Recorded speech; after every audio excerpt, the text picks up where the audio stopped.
Welcome to the University of Nottingham and the Department of Theology and Religious Studies, and you're watching another video in the series Why Study?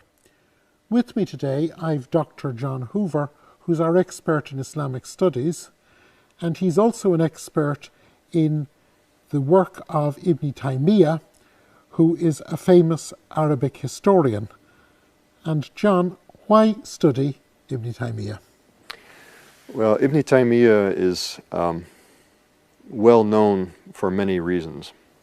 Let me start with the security reasons. He is quoted as an authority by Osama bin Laden, and that tends to get people's interest immediately.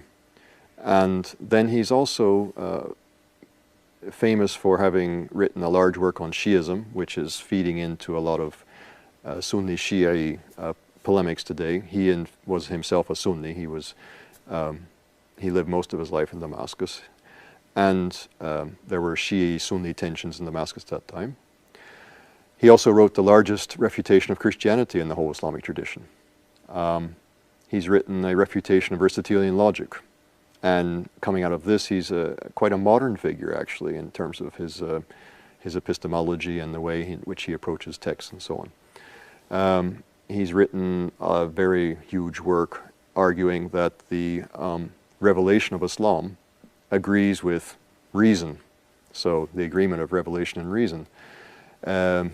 He's talked about Sufism and the spirituality of Islam, and he is well known for his critique of saint worship, shrine worship, or the shrine cult.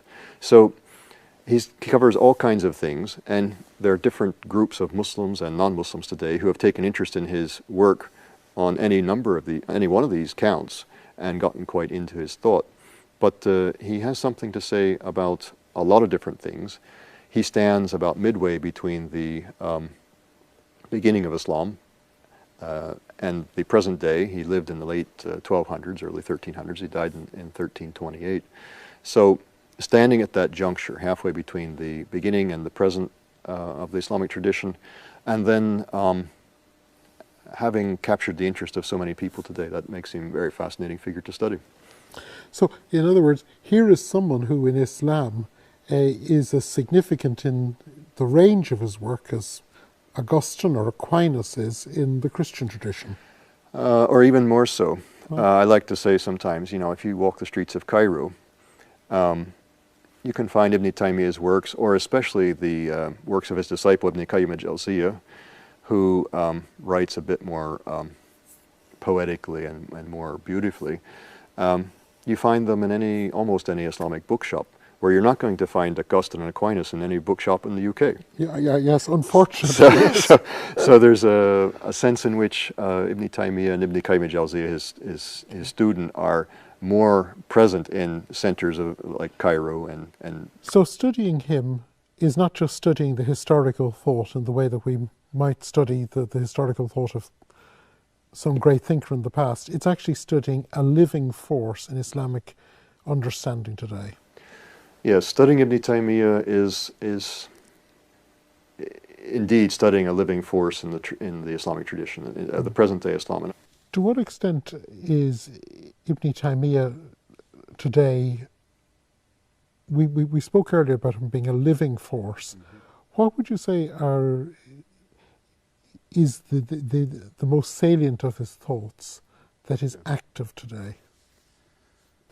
He really believed firmly that the religion of Islam was rational and agreed with reason, and he worked hard to show that. So he's an apologist, and I think that connects very closely with what many modern Muslims, not all modern Muslims, but many modern Muslims are seeking, is a rationalization and an attempt to explain the Quran and the tradition of the Prophet Muhammad in a way which makes sense. He's trying to make that make sense.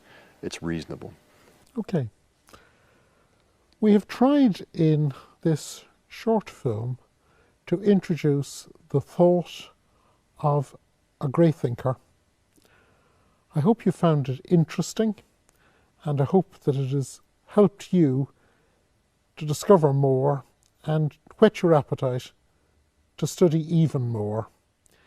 John, it's been great having you. Thank you. Thank you for watching. And from the Department of Theology and Religious Studies here in the University of Nottingham,